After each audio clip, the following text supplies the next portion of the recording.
Welcome to the Cybersecurity Lab. I am Dr. Deanne Cranford Wesley, Director of Cybersecurity at North Carolina Central University. So you probably ask, why do we even need cybersecurity?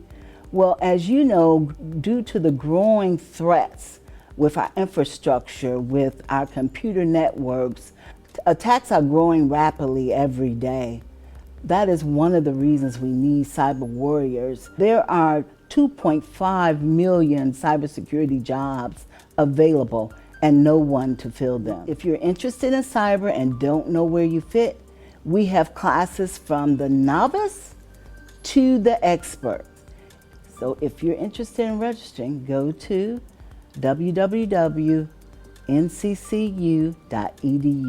to register for summer, fall, and spring classes. We're ready when you are.